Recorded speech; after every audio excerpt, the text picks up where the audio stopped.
The Boss Husband. Credit to the author. 1261-69. Ang mga pangalan po na nandito ay galing sa mga name generator.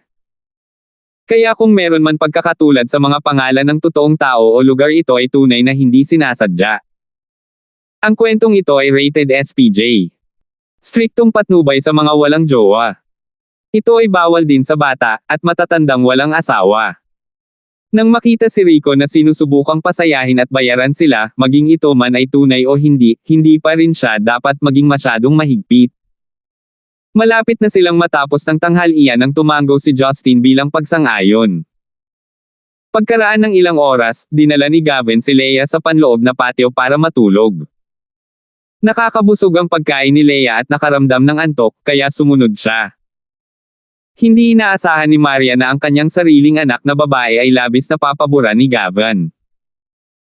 Sa kabilang banda, si Leia ay dating isang taong kailangang bantayan para makatulog siya, ngunit ngayon ay gustong-gusto na niyang matulog.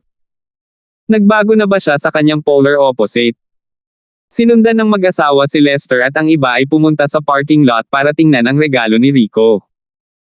Nang makarating sila sa lugar, si Oscar na nakasunod sa likod ay naglabas ng wow. Isa itong maapoy na pulang Ferrari sports car, single-row two-seater, convertible duo doors na may sobrang makinis na linings. Aling model ng Ferrari ito? Hindi ko pa nakikita, ang ganda. Si Oscar ay isa ring taong mahilig sa mga kotse at hindi maiwasang magtanong ng may maningning na mga mata. Espesyal na paggunita na limitadong edisyon ng Ferrari 599, SAAPERTA. Bago ang pagpapakilala ni Rico, sinabi ito ni Justin. Bahagyang nagulat si Rico. Natigilan siya saglit at sinabing, tulad ng inaasahan, ang pinsan na si Justin na bumalik mula sa ibang bansa, may kaalaman. Kakakuha ko lang ng kotse noong nakaraang buwan at ipinakita ito sa ilan sa aking mga kaibigan, ngunit ikaw lang ang nakakilala nito sa isang sulyap. Eksperto nga. Sinabi ni Justin sa kanyang puso, hindi na kailangang alalahanin kung kailan hindi ko malilimutan ang aking nakikita. Ngunit nang makita si Maria na namangha sa kotseng ito, alam niyang nagustuhan ng babae ang hitsura at nagsimulang magkaroon ng interes sa regalo. Kung tama ang pagkakaalala ko, limited edition ang kotseng ito, kung saan 80 lang ang sasakyan sa buong mundo at hindi mo ito makukuha ng walang labis na pagsisikap at pera. Ikaw ang may kaya ha, magkano ang nagastos mo? Casual na tanong ni Justin. Matagumpay na sinabi ni Rico, hindi gaanong, humigit kumulang 4 na milyon. 4 na milyon. Sumimangot si Justin, paano ito posible? Ang kotseng ito ay mas mahal kaysa doon kahit sa Europa. Sabi nga, lahat ay nagpakita ng kakaibang ekspresyon sina Lester, Oscar at Rico, halatang may alam silang lahat. Isang masamang ngiti ang lumitaw sa mga mata ni Rico, pinsan, bumalik ka mula sa ibang bansa, may ilang mga pamamaraan na hindi mo alam. Ibig sabihin, napagtanto ni Justin na marami pa siyang mga bagay na hindi niya naiintindihan. Sinabi ni Rico, sa ngayon, hindi na kami direktang bumibili ng mga kotse mula sa mga retailer dito. Taon-taon, para sa malalaking domestic models na ito, bibili kami ng magagandang sasakyan mula sa ibang bansa. Halos lahat ng bagay tulad ng Ferrari, Koenigsegg, Aston Martin at iba pa. Ang mga hanggal ay hindi maglalakas loob na tanungin ang mga kaugalian, maliban kung mayroon silang isang uri ng relasyon sa kanila o kung hindi man ay hindi sila maaaring lumaban sa buong bansa para sa kapakanan ng ilang milyon. Tama ba kahit papaano mayroon tayong isang layer ng relasyon sa mga taong ito sa customs upang maaari tayong gumastos ng mas kaunting mga kalakal, ito ay mas epektibo kaysa sa paggastos ng 10-10 milyon. Nakikinig kay Rico na pinag-uusapan ng channel para sa pagbili ng kotse, pagkatapos ay nagulat si Justin at napagtanto na siya ay talagang pumasok sa mayamang pamilya, kaya't maaaring makatipid ng pera. Logically speaking, bagamat ang pamilya Garrison ay isa ring political family, kung si Rebecca ay hindi nagpakasal sa pamilya Gibson, sila sana ang naging buntot ng second-rate na pamilya sa Central City. Ngayon, nasa gitna lang sila sa iba. Gayunpaman, sa isang bata mula sa pamilyang Garrison na maaaring umasa sa relasyon ng pamilya na ito upang makakuha ng ganoong pribilehiyo, talagang may ibig sabihin ito. Hindi inisip ni Justin na walang alam si Gavin at ang mga elder tungkol sa ginagawa ng mga batang ito sa ilalim. Ito ay ang kadiliman lamang ng kalikasan ng tao na hindi maalis sa pamamagitan ng pagpuksa. Maraming tao ang nagiging mapang-uyam dahil wala silang pagkakataong maupo sa mga ganoong posisyon. Hindi sila maaaring maging masyadong taki, kung hindi, maaaring mas masama ang pakiramdam. Biglang naisip ni Justin na maaaring mas maganda kung sabihin na ang kotseng ito ay nakawan. Brother Justin, tanggapin mo na lang ang regalo. Si Rico ay hindi nagkukulang ng magagandang sasakyan at sa tingin ko ay gusto ito ng aking hipag, mukhang sanay na si Oscar sa mga bagay na ito at nakangiting sinabi. Nilinggan ni Justin ang babae, "Honey, nagustuhan mo ba?" Si Marian ay tapat, "Gusto ko ito, ngunit medyo mahal pa rin ito kahit 4 milyon lang." Hindi ganoon kasarap makatanggap ng ganoon kamahal na regalo sa unang pagkikita natin. Hoy, hindi naman big deal, ang isang mamahaling sasakyan ay dapat sumama sa kagandahan. Ang ganoong kagandang sasakyan ay magagamit lamang ng isang kagandahang tulad ng aking hipag. Tuwang-tuwang nagsasalita si Rico at napagtanto na parang hindi nararapat ito at napatigil ng nakangiti. Sumimangot si Justin, nag-isip sandali at sinabing, "Gawin natin ito, Marian, maaari mong kunin ang kotse ngunit bibigyan mo siya ng isa pang kotse na kapareho ng presyo." Tumango si Marian at ngumiti, "Oo, magandang ideya. Marami akong bagong sasakyan na hindi ko pa nagagawa. Pero, ito," ngumiti ng pilit si Rico, "hindi ba nila sinusubukang i-offset ang relasyon natin?" "Ano yun? Nag-aalala ka ba na hindi ka mabigyan ng pamilya natin ng kotseng may katumbas na halaga?" Agad na umiling si Rico, "O pinsan, syempre hindi. Ang aming hipag ay isa sa pinakamayamang babae sa Zenica, halatang mas magaling siya kaysa sa isang maliit na civil servant na tulad ko." Kakaibang tumawa si Justin, "Kaya alam mo rin na isa kang maliit na lingkod bayan." Ang mukha ni Rico ay namula at namutla ng sabay-sabay, parang iniinsulto hanggang sa kaibuturan, ngunit mapakumbaba lang siyang ngumiti. Tila umabot na sa dulo ang kanyang pagtitiis, napakatigas ng kanyang ekspresyon. Matapos maipasa kay Marian ang susi ng kotse, binalak niyang umalis. Kung tungkol sa sinabi ni Marian tungkol sa pagpapadala ng sasakyan sa kanyang bahay, wala siyang pakialam na makinig ng mabuti. Ngunit bago umalis, nagpanggap pa rin siya na inaabangan ito at nangakong makikipagkita muli kina Justin at Marian bukas sa piging ng pamilya Lee. Lumapit si Henderson na tahimik sa buong panahon at tinapik ang balikat ni Justin pagkaalis ni Rico, "Alam kong laban ka sa mga ganitong uri ng burokratikong bata, ngunit kailangan mong umangkop dito sa hinaharap. Kung tutuusin, marami pa ring magagaling, maiiwasan mo lang ang mga ganitong uri." Nagkibit balikat si Justin, "I don't really mind, I just feel a bit ironic." Nagtataka ako noon kung bakit napakaraming gangster ang nangongolekta ng protection fee nang walang anumang restrictions noong nagtitinda ako ng tuhog ng tupa sa Stonegate. Mukhang maliit lang ang protection fees na binabayaran ng mga mahihirap. Pambihira talaga ang protection fees na dapat bayaran ng mga mayayaman. Now I know. We are in business. Gaano ba kahalaga ang magkaroon ng magandang relasyon sa gobyerno? To put it bluntly, hindi ba umaasa rin ang pamilya Yuan natin sa pamilya Gibson na maging matatag hanggang ngayon? Nahihiyang tumawa si Henderson. Nagkunwaring galit si Jenna pagkatapos marinig iyon, "Oh wow, kaya mo ako pinakasalan para lang sa negosyo mo." Si Henderson ay mukhang napahiya at mabilis na ipinagtapat ang kanyang pagkakamali. Si Oscar na nasa tabi niya ay namula at nalungkot sa kanyang ama na kontrolado ng kanyang asawa sa ganoong paraan. Gayunpaman, ganoon din siya. Para naman kay Lester, tahimik lang siya simula pa lang. Napansin ni Justin na siya ay may taos-pusong hitsura na napakabihirang. Isa itong masalimuot na pagpapahayag na tila may mga alaala, puot, lungkot at galit na may magkahalong lasa. "Ano ang iniisip mo?" Hindi maiwasang magtanong ni Justin. Lumingon si Lester at sinalubong ang kanyang mga mata ng walang pag-iwas. "Iniisip ko, kung may Diyos ba talaga sa mundong ito?" Isang ngiti ang lumitaw sa gilid ng bibig ni Justin, "Ano sa palagay mo? Hindi ka ba tinutukoy bilang Diyos, kapatid ko?" Tanong ni Lester na may kakaibang ngiti, "Tingin mo ba ang iyong sarili bilang Diyos?" Hindi direktang sumagot si Justin, sa halip ay sinabi niya, ang paraan ng pagsasalita mo at ang iyong ekspresyon ay hindi katulad ng Lester na nakilala ko noon. Ang mga tao ay nagiging mature at nagbabago. Ang mga babae ay pabago-bago ngunit ang mga lalaki ay mas pabago-bago, at sila ay nagbabago ng lubusan. Maaari ko bang tanggapin ito dahil masyado kang nagbago? Tinitigan ni Justin ang mga mata ni Lester, inaabangan na makakita ng anumang espesyal na reaksyon mula sa frontline. Ngunit binaygo ng resulta si Justin. Huminga ng malalim si Lester at bahagyang itinaas ang kanyang bibig, marahil ay nag-o-overthink ako. Isa lang akong ordinaryong tao, kahit ang isang tulad ni Kuya ay kailangang umayon sa tadhanang ito at umangkop sa realidad na ito. Ano pa ang maaari kong isipin, paanong ang mundong ito ay napakadaling magbago, katawa-tawa. Gaano katawa? Sa sinabing iyon, tumalikod si Lester at tahimik na bumalik sa bahay. Isang dampi ng hindi kasiya siya ang nahayag sa kanyang likod. 1262.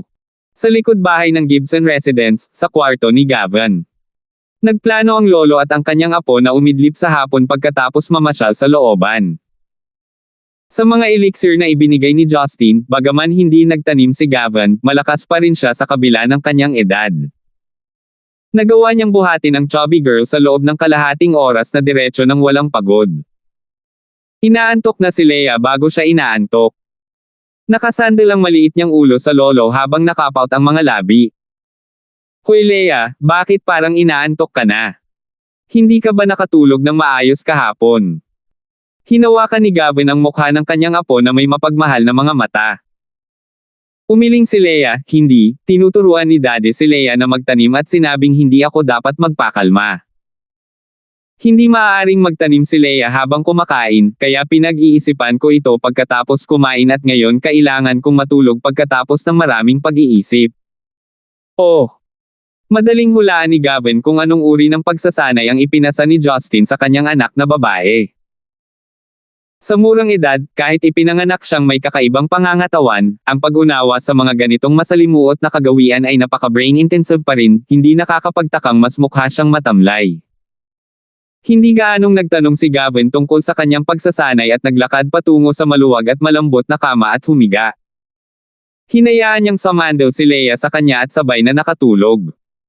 Habang tinatapik ang likod ni Leia, malumanay siyang nagtanong, Leia, bakit hindi mo? Inikot ni Leia ang kanyang katawan at bumulong, natatakot si Leia. Mukhang masamang tao si Tito. Halos hindi marinig ang boses ng bata, pahiwatig na malapit na itong makakatulog.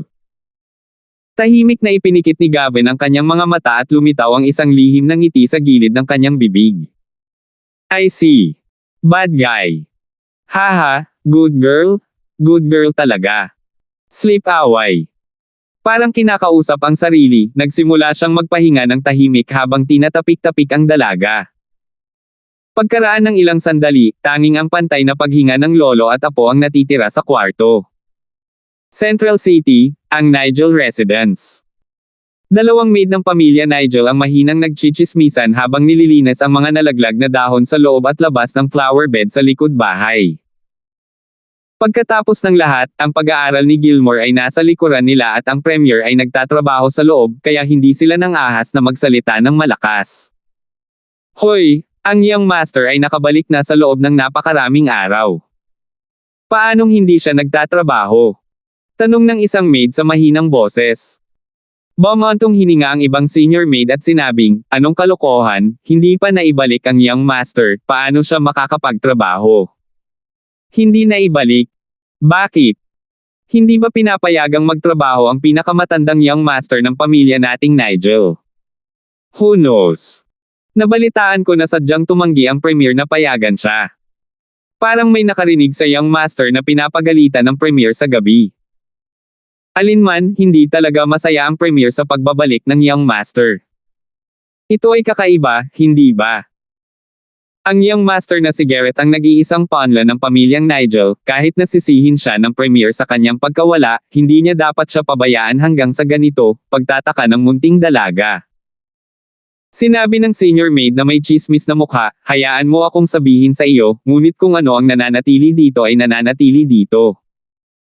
Narinig ko mula sa bodyguard na si Old Watkins na ang huling pagkakataon na ang premier ay hindi pumunta sa Stonegate para sa isang pulong, ay dahil binisita niya ang kanyang anak sa labas. Mukhang mas mahal niya ang kanyang anak na babae. Nanlaki to the max ang mga mata ng munting kasambahay pagkarinig nito at nakatayo doon na nakatulala. Masungit na sinabi ng senior maid, tingnan mo, ano ang masama sa isang malaking pamilya na may anak na hindi lehitimong anak. Ang batang Panginoon ng pamilyang Lee na ikinasal sa anak ng pamilyang Tang, maging ang bata sa kanyang tiyan ay sinasabing walang biologically related sa kanya. Paano malalaman ng mga ordinaryong tao kung gaano karaming mga anak ang mayroon ang ating premier, at sino ang isinilang sa pangunahing asawa ng kanilang tahanan, maging ang pangunahing asawa ng kanilang tahanan? Impluwensya ng pamilya.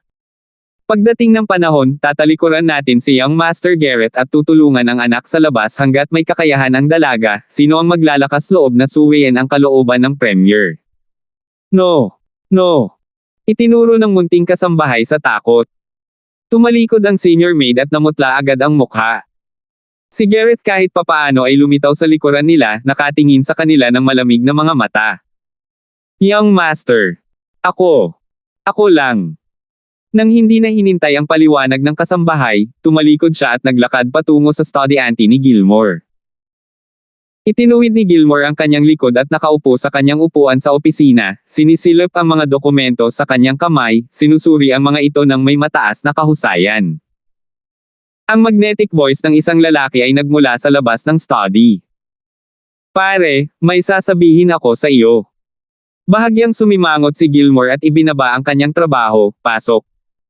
Pagkaraang itulak ang pinto, si Gareth ay pumasok na may kabayanihang nakasuot ng suit, tuloy-tuloy at mayabang. Ngunit ang gayong binata na tila muling isinilang at mas may tiwala sa sarili kaysa dati ay hindi niya hinayaan na iunat ni Gilmore ang kanyang mga kilay. Ano ba, abala ako, naiinip na sabi ni Gilmore. Walang pakialam na sinabi ni Gareth, pare, nakipagkita ako sa ilang dating kasamahan at kaibigan ngayon, at nalaman ko na bukas ang kabilugan ng buwan para sa mga anak ng pamilya Lee. Dahil abala ka sa mga opisyal na tungkulin, dadalo ako sa ngalan ng pamilya Nigel. Slam!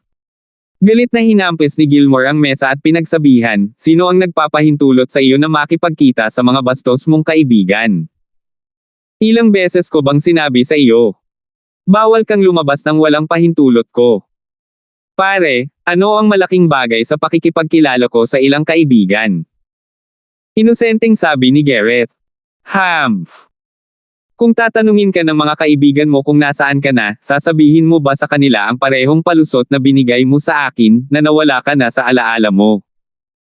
Hindi ka payag na sabihin sa akin ng totoo kung ano talaga ang nangyari sa iyo at kung ano ang ginagawa mo. Paano ka nakabawi? Sa tingin mo ba napakatanga ko para lokohin mo ako? Matigas na sinabi ni Gareth, pare, hindi ako nagsinungaling sa iyo. Maniwala ka man o hindi, nawala talaga ang alaala ko, ganoon talaga. Nagtataka lang ako kung bakit, bilang isang anak na mahimalang gumaling mula sa kanyang lumpo na katawan, ikaw bilang aking ama ay hindi nasisiyahang makita ito. Huwag mong sirain ang usapan.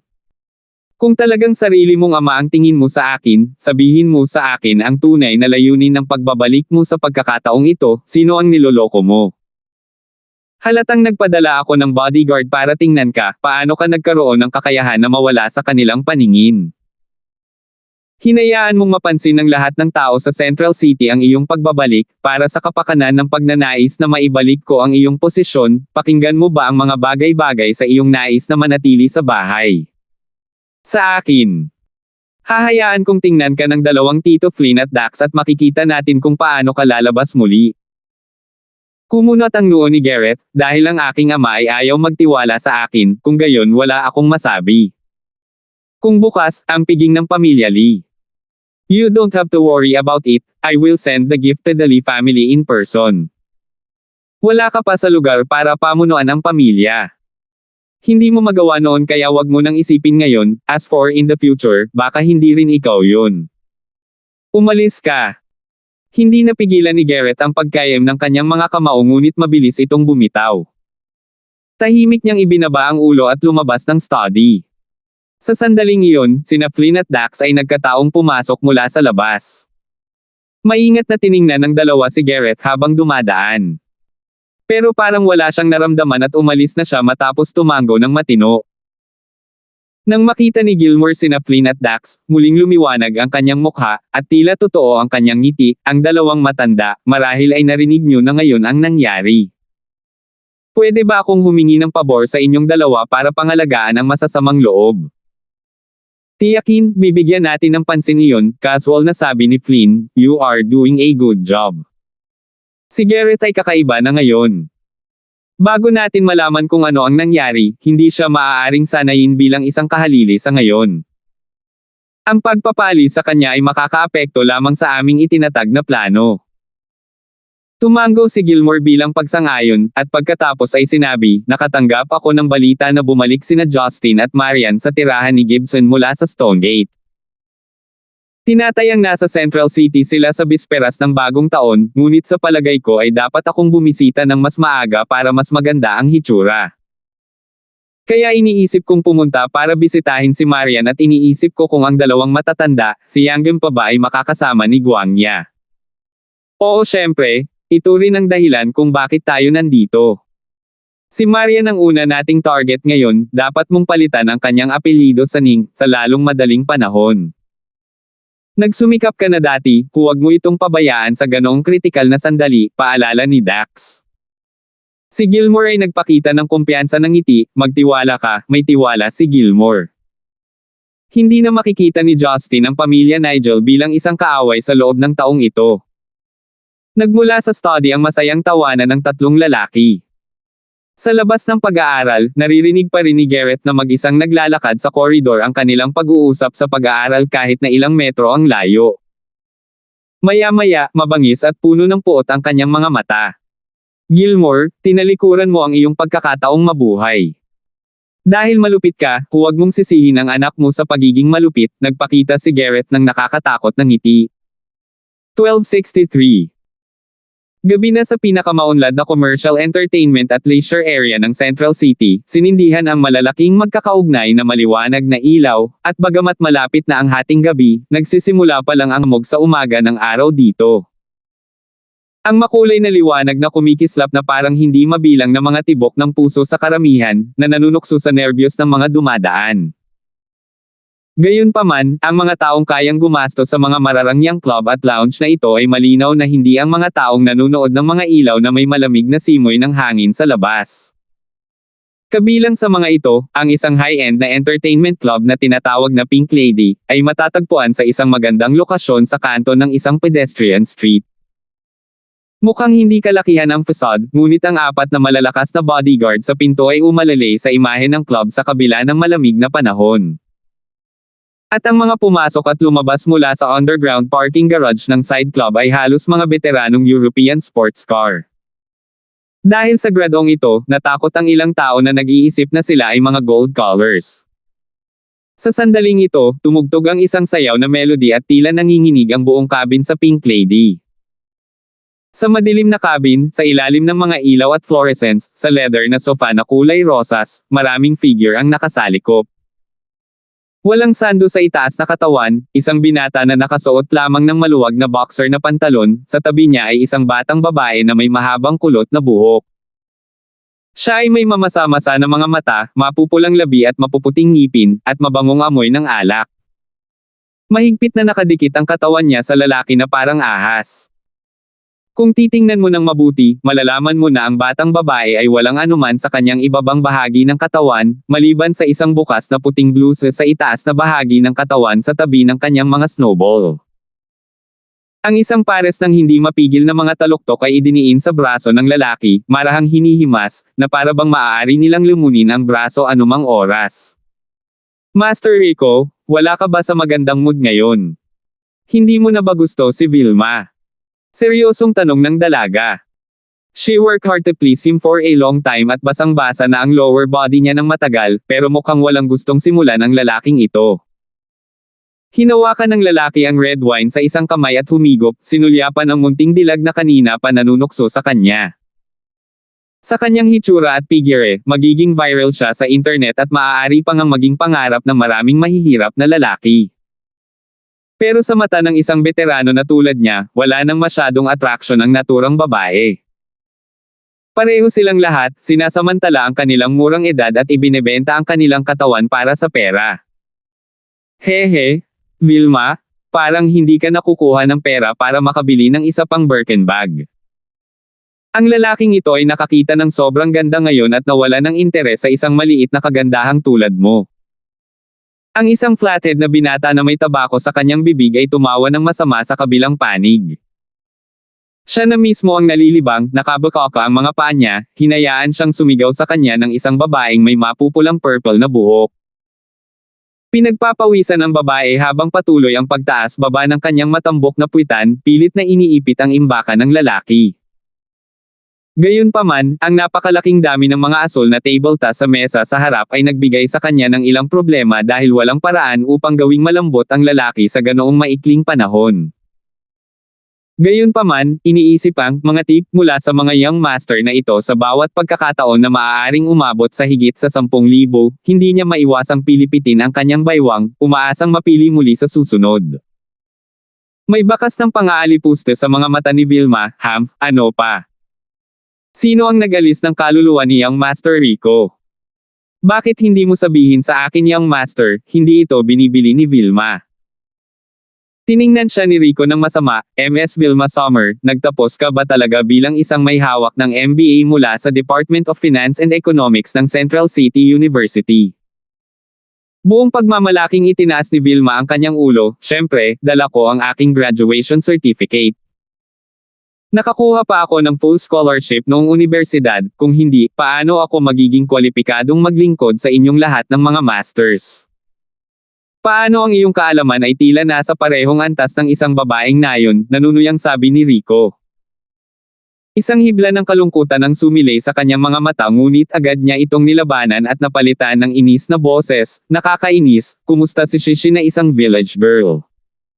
May isang village girl na kasing ganda ko. Maliban sa malalaking mata at suso mo, ang utak mo ay kasing laki ng walnut, bumantong hininga si Rico.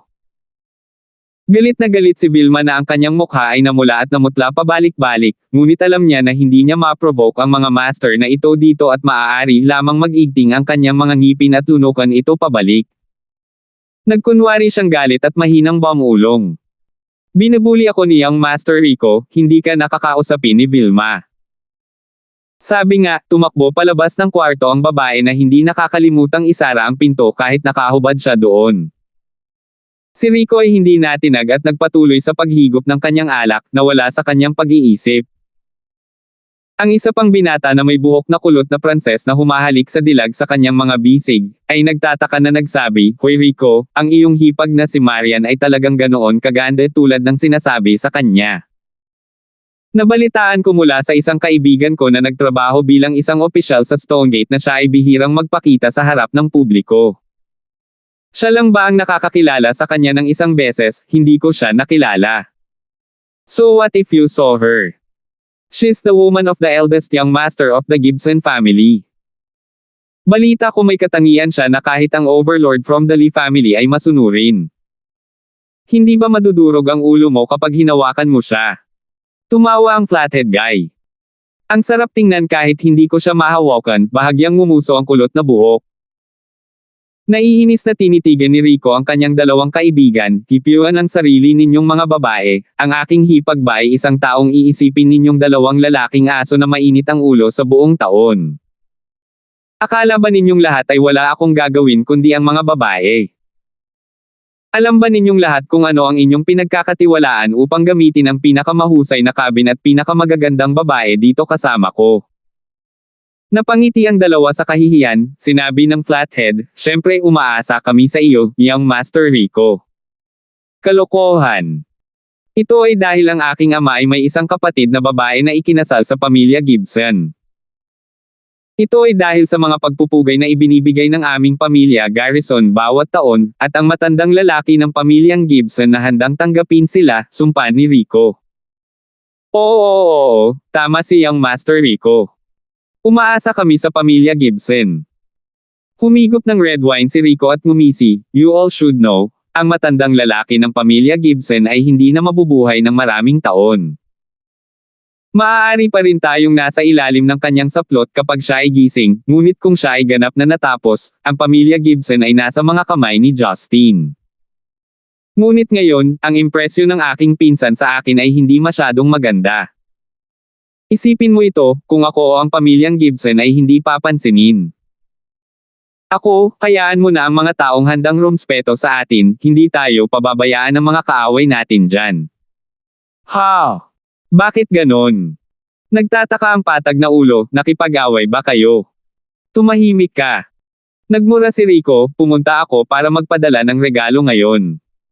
Ilang segundo ko pang tinitigan ang babaeng iyon at mukhang inis na inis si Justin sa akin. Ano ang dapat kong gawin dito? Buti na lang, mabilis akong nag-isip at nagawa kong pigilan ang mga bagay-bagay. Ang kulot na buhok ay nagtanong, tinanggap ba nila ito? Kung ginawa nila ito ay nangangahulugan na ang lahat ay maayos. Ngumiti ng nakakatakot si Rico, tinanggap nila ito. Ang pulang limited edition na 579 na ay nakalugod sa aking hipag. Nakahinga ng maluwag ang dalawa at ngumiti, mabuti naman, ibig sabihin hindi sila masyadong nag-abala tungkol doon. Ano ang alam mo, hindi pa ako tapos, sabi ni Rico na may malungkot na ekspresyon, bagaman tinanggap nila ito, sinunod ng hipag ko ang sinabi ng pinsan kong kapatid at binigyan ako ng isa pang kotse bilang kapalit. Hulaan mo kung anong sasakyan ang ipinadala niya sa akin kaninang gabi. Ano ito? 177. Ha! Bulalas ng dalawa. 177 ng Aston Martin. Ang kotse na iyon ay 40 milyon. Ito. Ang Ferrari ay nagkakahalaga lamang ng 4 milyon, tama. Bulalas ng lalaking kulot ang buhok. Pero hindi nagulat. Ang halaga ng mga ari-arian niya bilang may-ari ng Yulay ay maaaring umabot ng daan-daang bilyon, mas mayaman siya kaysa sa ating pinagsama-sama. Ngumisi si Rico at sinabing, ngayon naiintindihan mo na.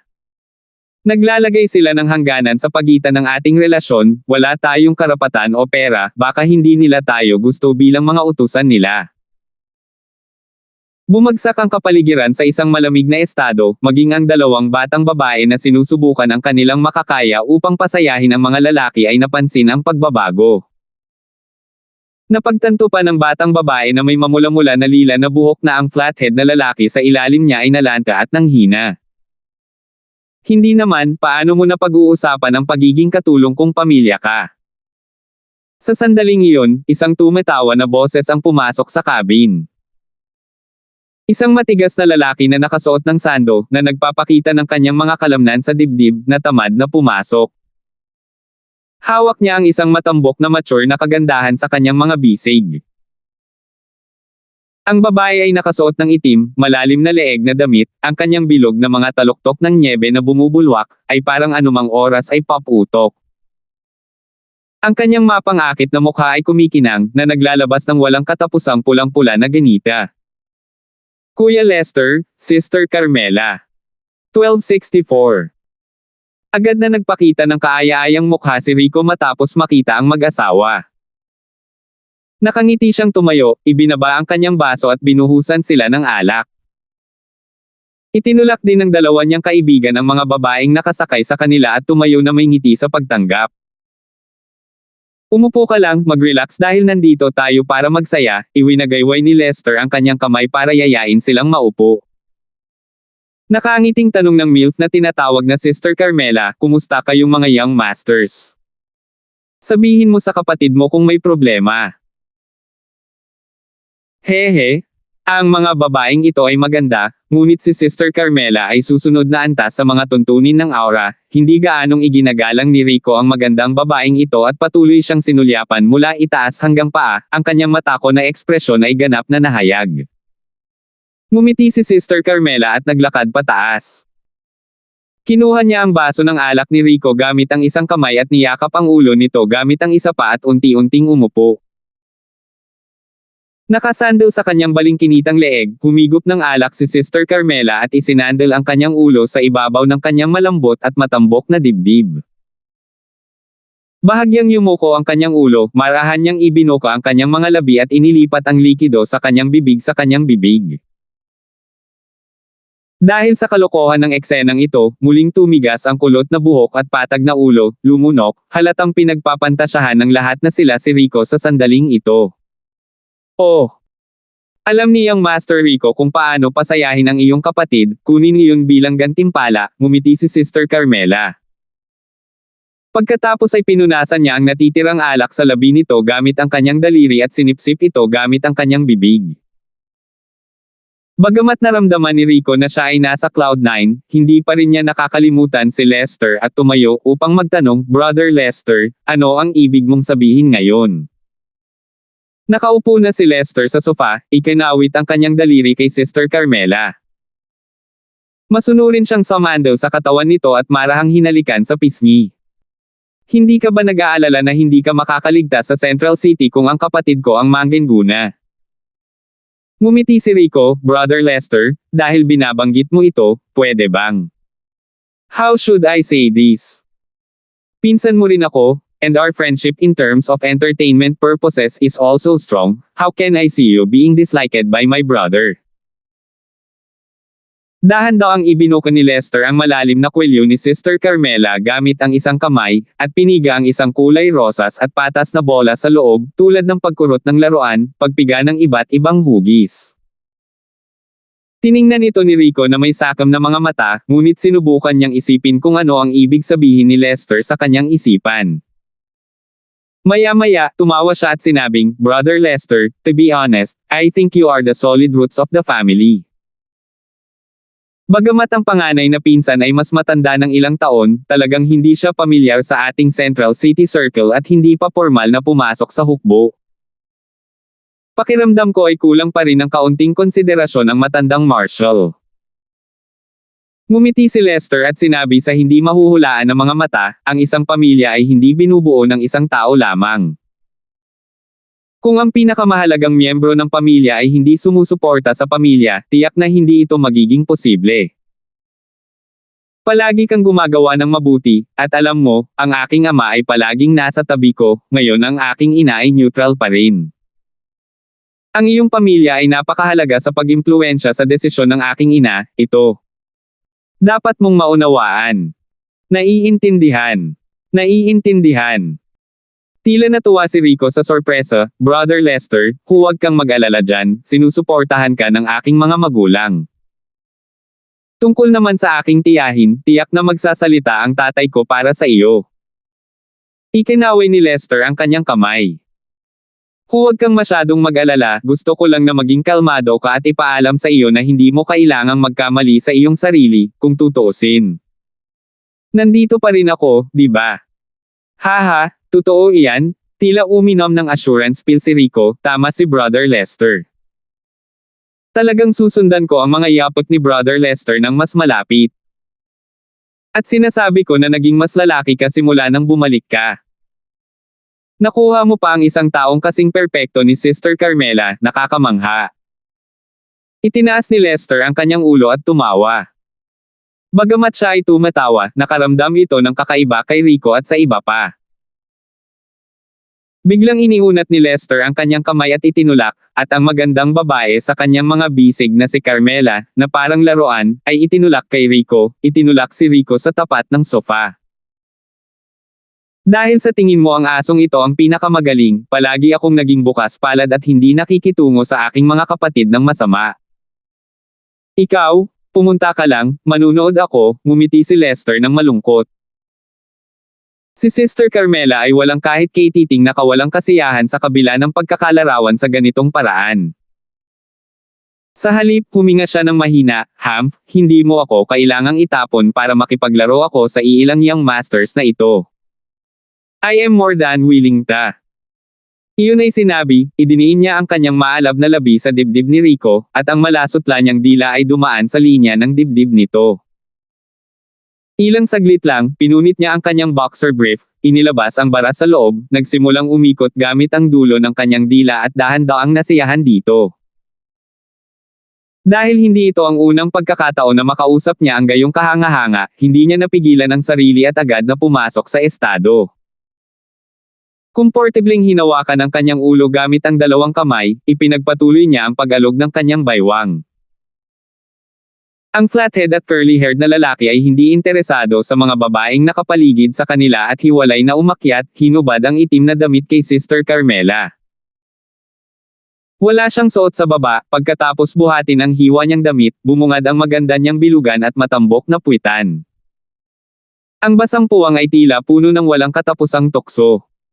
Silang tatlo ay mga binata sa edad na 20s at mas hindi mapaglabanan ang isang babaeng tulad niya. Di nagtagal, sinimulan nilang salakayin ang kanyang lungsod mula sa harap at likod. Si Sister Carmela ay hindi rin tumanggi sa sinuman. Pinigilan niya si Rico sa ilalim niya at hinayaang pumasok ang claw nito sa katawan niya. Kasabay nito, tinanggap niya ang kulot na buhok sa kanyang katawan mula sa likod.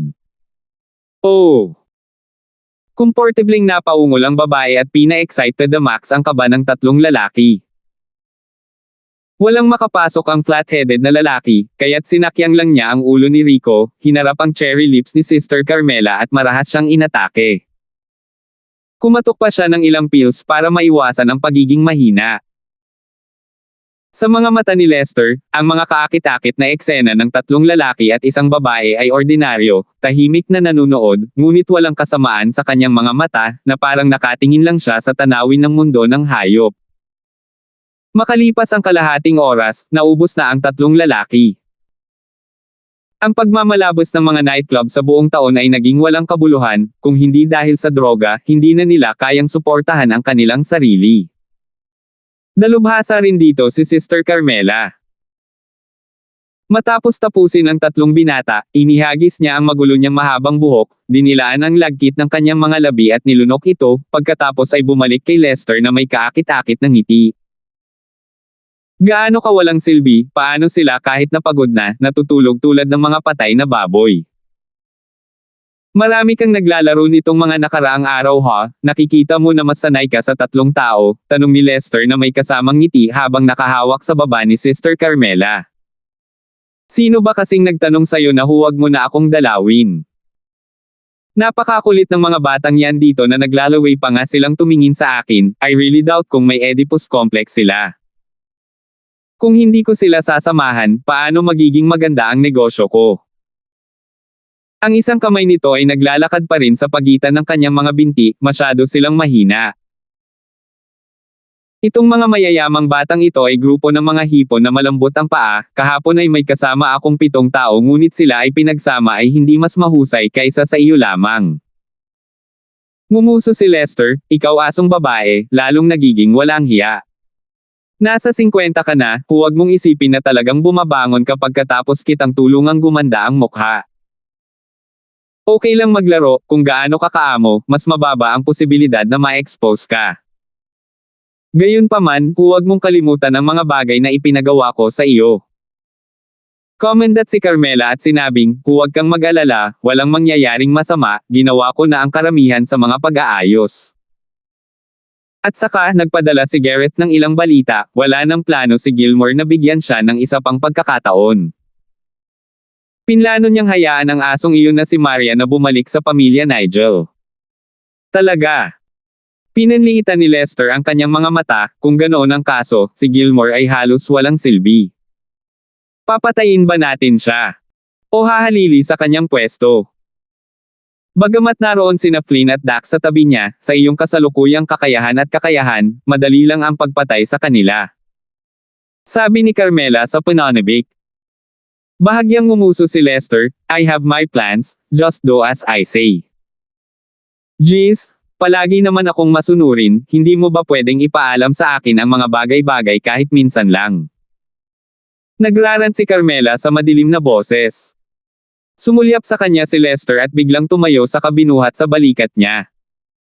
Oh, ngumiti siya, anong ginagawa mo? Nagpapalit ng kwarto. Hindi ba tanggawin kahit saan? Maglinis ka na, baka isipin ko na marumi ka. Sa parehong gabi, huminto ang isang itim na Audi sa labas ng harapan ng Gibson residence. Si Gilmore, na nakasuot ng makapal na itim na Americana at gray na scarf, ay lumabas ng kotse, kasunod sina Flynn at Dax. Nang mapagtonto ng guard na naka-duty na iyon ang premier, siya ay natigilan at pagkatapos ay sumaludo lamang, premier, ang marshal ay nagpahinga na. Magalang nang umiti si Gilmore, hindi ako nandito para makita si Old Marshal Gibson.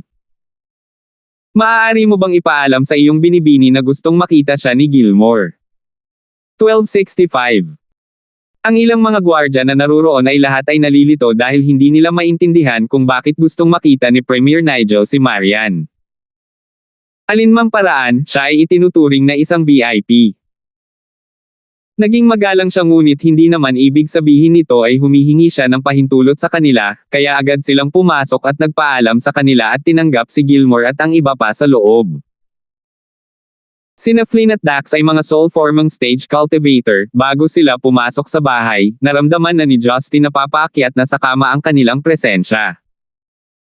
Binabasa ni Marian ang impormasyong ipinadala ng kanyang mga subordinate sa kanyang tablet. Hindi ito tungkol sa trabaho, sa halip, ito ay ang impormasyon tungkol sa mga pangunahing tauhan sa mayayamang pamilya ng Central City. Sa katunayan, kakailanganin niyang makihalubilo sa maraming pamilya sa Central City sa kabilugan ng buwan ng pamilya Lee bukas kaya kailangan niyang gumawa ng ilang huling minutong takdang aralin at kabisaduhin ang ilan sa mga mahahalagang figure na ito upang maiwasang mapahiya ang sarili. Nang makita ang babae na nakasuot ng cotton pajama sa kama at pilit na nagsisikap na isaulo ang impormasyong iyon, hindi napigilan ni Justin ang tumawa. Mahal, ang dami mong naalala. Lumapit siya sa tenga niya at nagtanong. Itinulak ni Marian ang kanyang ulo gamit ang isang kamay at sinabing hindi ginagalaw ang kanyang ulo, pabayaan mo ako, wala akong oras para sa iyo ngayon, hindi pa ako tapos. Nandito na si Gilmore. Ma'am. Hindi gaanong tumugon si Marian. Sabi ko, nandito si Gilmore, pagkatapos ay inulit ni Justin ang kanyang sarili sa bawat salita. Nadulas ang tableta sa kamay ni Marian, tulala siyang lumingon at tumingin sa kanya gamit ang mga mata nitong puno ng tubig.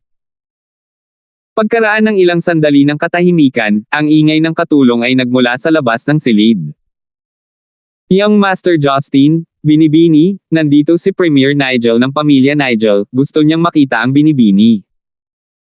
Hiniling ni Justin sa katulong na umalis muna at nagsimulang magsuot ng kanyang damit. Habang suot niya, napagtanto niyang si Marian ay tulala pa rin. Ano ang iyong ekspresyon? Ito ay hindi maiiwasan, ngumiti si Justin ng makahulugan. Ay! Dapat ba akong lumabas? Bakit mo ako tinatanong, hindi ba dapat ikaw ang magdedesisyon? Sabi niya. Mukhang nabalisa siya, kung ayaw mong makilala ko siya, hindi ako lalabas. Huminto si Justin, tumawa at sinabing may seryosong mukha, Marian, siya ang iyong biolohikal na ama, anuman ang tingin ko sa kanya, hinding-hindi magbabago ang kanyang posisyon. Dati, sinabi mo sa akin na imposibleng maputol ang mga relasyon sa dugo kapag hiniling mo sa akin na makipagkita sa aking ina. Alam ko kung gaano ito kahalaga sa iyo. Kahit anong gawin niya, hindi kita pipigilan na makilala siya. Kinagat ni Marian ang kanyang mga labi at bahagyang tumango, naiintindihan ko na, salamat honey. Walang magawang umiling si Justin, bumangon ka na, gusto mo bang isuot ang iyong pajama, pero wala akong pakialam. Mukhang nahihiya si Marian at mabilis na bumangon para magpalit. Paglabas nila sa sala, nakatayo na si Gilmore sa gitna ng lugar na naglalakad pabalik-balik. Medyo kinakabahan siya, sa takot na hindi papayag si Marian na makipagkita sa kanya. Hiting gabi na, nalungkot din ang ilan sa mga katulong nang makita ang mukha niyang pagod. Kitang-kita na ang premier na ito ay sadyang sumugod sa tirahan ni Gibson pagkatapos ng buong gabing trabaho. Nang magkasamang lumitaw sina Marian at Justin, lumiwanag ang kanyang ekspresyon sa pagkagulat at saya. O Marian, haha, sa wakas ay payag ka nang makilala si tatay, natakot ako na hindi mo ako gustong makita. Ang katulong na nagbuho sa kanila ng tsaa ay muntik nang mahulog ang tukor sa sahig pagkatapos magsalita ni Gilmore. Marami sa mga katulong at gwardya sa sala ang nakarinig ng pahayag. Ama! Tinawag ba ni Premier Nigel ang kanyang sarili na ama? Lahat ng mga katulong ay tumingin kay Marian na may pagtataka, palagi nilang iniisip na ang kanilang binibini ay isang elite lamang sa mundo ng negosyo. Gayunpaman, ang isang babaeng negosyante ay hindi talaga maaaring kumatawan sa isang mayaman at kilalang pamilya tulad ng pamilya Gibson. Ngunit ngayon, napagtanto na lamang ng mga tagapaglingkod noon, mayroon pa ring nakagigimbal na nakatagong relasyon. Gayunpaman, bagamat nakakagulat ang layer ng relasyon na ito, hindi ito sapat para hayaan ang mga katulong na mawalan ng kontrol. Kung tutuusin, maraming mga anak sa labas sa loob ng mga mayayamang pamilyang ito ngayon hindi tulad ng mga unang araw. Pumikit si Justin, halatang hindi tinatakpan ni Gilmore ang relasyon ng kanyang mag-ama kay Marian, ngunit walang nakakaalam kung ano ang nasa likod ng kanyang isipan. Hindi rin mapalagay si Marian, ngunit sa sandaling iyon ay lumambot ang kanyang puso nang makita niya ang pagmamalasakit at kagalakan sa mukha ni Gilmore, bukod pa sa walang sawang pagmamadaling pumunta rito sa hating gabi. Parang niyakap ng init, na-touch siya at na-fulfill at the same time. Umuna si Gilmore Nigel na gustong i-golf ang kamay ni Marian, ngunit binawi ito at nahihiyang ngumiti. Pasensya na Marian, naging abala si tatay nitong 2 araw at hindi siya nakadalaw sa iyo ng mas maaga. Naistorbo ba namin ang oras ng iyong pahinga? Nagsimulang mamula si Marian matapos siyang titigan ng mga tao sa paligid niya. Oo. Wala ka. Oo. Mabuti iyon, patuloy na tumitingin-tingin si Gilmore sa kanyang anak na babae, na parang hindi siya makatingin. Pagkatapos ay lumingon siya kay Justin na nakangiti. Justin, salamat sa hindi mo pagpigil sa aking anak na makipagkita sa akin. Ngumiti ng masama si Justin, bakit ko siya pipigilan? Maliban kung may balak kang gumawa ng masama. Tumawa si Gilmore, huwag mo akong biruin, tumatanda lang ako at mas nami-miss ko ang anak ko. Noon, wala akong pagkakataon na makita pa siya, ngayon ay inaasahan ko na siyang makita araw-araw. Hindi pwede, kasal na siya sa akin at akin na siya ngayon, diretsyong sabi ni Justin. Mukhang nasisiyahan si Gilmore, masayang masaya akong makita kayong magkalapit at mapagmahal. Tama, narinig ko na nag-ampon kayong dalawa sa isang maliit na babae na nagngangalang Leia at napasama siya sa libro ng pamilya Gibson, ibig sabihin, opisyal ko rin siyang apo. Nasaan si Leia, makikita ba siya ng kanyang lolo? Nakagawa ka ng isang mahusay na pagsisiyasat ha, tinikom ni Justin ang kanyang mga labi. Ito ay hindi isang pagsisiyasat, binibigyang pansin ko ang kanyang paglaki mula pagkabata, syempre malalaman ko ang tungkol sa isang napakalaking kaganapan. Sinusubukan ko lang na magpakita ng pag-aalaga sa kanya, sana ay hindi mo ako intindihin, malumanay na sabi ni Gilmore. Hinailan ni Marian ang kamay ni Justin na nagpapahiwatig na ayos lang ito at sinabi kay Gilmore, natutulog si Leia kasama ang kanyang lolo ngayong gabi, maagang natutulog ang mga matatanda kaya kalimutan na natin ang pagkikita namin sa kanya ngayong gabi. Pagkatapos ay napagtanto ni Gilmore, dahil kasama niya si old Mr. Gibson kaya hindi ko naiistorbohin pa. Iiwan ko ang mga regalo ko dito at maaari mo itong ipasa sa apo ko bukas sa ngalan ko. Iyon ay sinabi, hinayaan niya ang kanyang mga katulong na magdala ng 2 kahon, ang isa ay malaki at ang isa ay maliit. Ang pulang kahon na ito ay ilang bagong damit na binili ko para maisuot ni Leia sa Zen Icon New Year, alam kong hindi ninyo kailangan ito ngunit ito ay isang maliit na ideya mula sa akin dahil wala akong maisip na iba pang maibibigay. Ang maliit na dilaw na kahon dito ay 2 layer ng glutinous rice balls na ginawa ng mga pastry chef mula sa State Banquet Hotel ayon sa kahilingan, ito ay para sa iyo Marian. Ipinasa ni Gilmore ang kahon ng glutinous rice balls kay Marian pagkatapos magpakilala. Hindi inaasahan ni Marian na ang ama na ito na ilang beses na niyang hindi nakilala at ang taong nanakit sa kanya sa loob ng maraming taon ay magpapadala sa kanya ng paborito niyang glutinous rice balls. Hindi lang ang babae, maging si Justin ay humanga. Ang red jalong ipinadala ni Gilmore ay napakatumpak at on point. Bahagyang lumuwa ang mga mata ni Marian, tinitingnan ang glutinous rice ball sa kanyang mga kamay, nakaramdam siya ng hiya at napuno ng tamis.